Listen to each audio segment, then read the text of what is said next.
নজর রাখবো খেলার খবরে। 20 বছরের দীর্ঘমেয়াদী পরিকল্পনা ফেডারেশনের। এবার কি আইএসএল এর জট কাটবে? এবার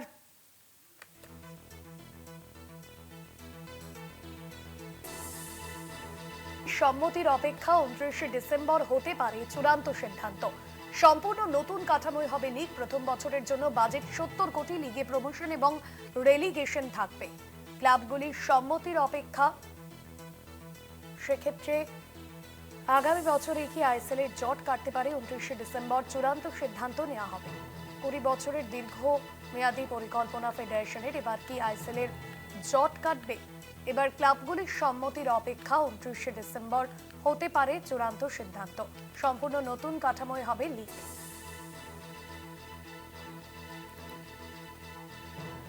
প্রতিনিধি জয়জ্যোতি ঘোষ রয়েছেন ফোন লাইনে। জয়জ্যোতি, কি জানা যাচ্ছে? দেখো, ফেডারেশনের 3 সদস্যের এক কমিটি আজকে মিটিং করে অনলাইনে ক্লাব সমস্ত ক্লাবের সঙ্গে, যার মধ্যে একমাত্র ইস্ট বেঙ্গল ক্লাব ছিল না।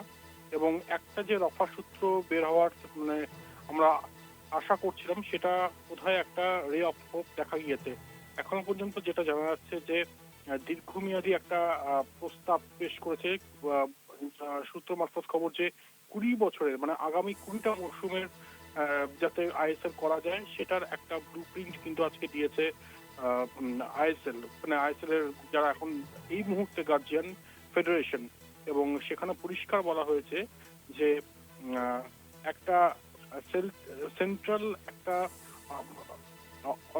বাজেট হবে, যেটা সমস্ত শেয়ার হোল্ডারদের দানে চলবে। শেয়ার হোল্ডাররা সেখানে দান করবেন এবং যে টাকাটা উঠে আসবে সেই টাকাতেই কিন্তু চলবে আইএসএল। এবং প্রতিটি ক্লাবকে এন্ট্রি ফি বাবদ 1 কোটি টাকা করে দিতে হবে। এবং যা ব্লুপ্রিন্ট, তাতে আগামী 20 বছরে 20টি মরশুমে একটা খসড়া কিন্তু তৈরি করা হয়েছে, যেটার 2026-এর যে চক্রটা, সেটা জুন থেকে মে এইভাবে কিন্তু চালনা করার একটা চেষ্টা চালাচ্ছে। তাই এটাই বলা যায় যে একটা রে অফ হোপ অবশ্যই দেখা যাচ্ছে। তবে কি হয় সেটা আগামী 29 ডিসেম্বর সেটা শিলমোহর পড়বে কি পড়বে না, কোনো ক্লাবের কি আপত্তি রয়েছে কি নেই, সেটা কিন্তু পরিষ্কারভাবে জানা যাবে।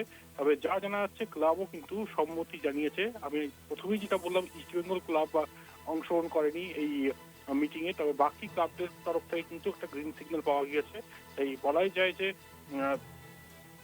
যে সেন্ট্রাল বাজেটের কথা বলা হচ্ছে, সেই বাজেট অনুসারে আইএসএল চলবে এবং শেয়ার হোল্ডারদের সমস্ত টাকা একত্রিত করে সেই সেন্ট্রাল বাজেট করা হবে। এবং এটাই কিন্তু আপাতত রফাসূত্র ভাষ্যটি। ধন্যবাদ।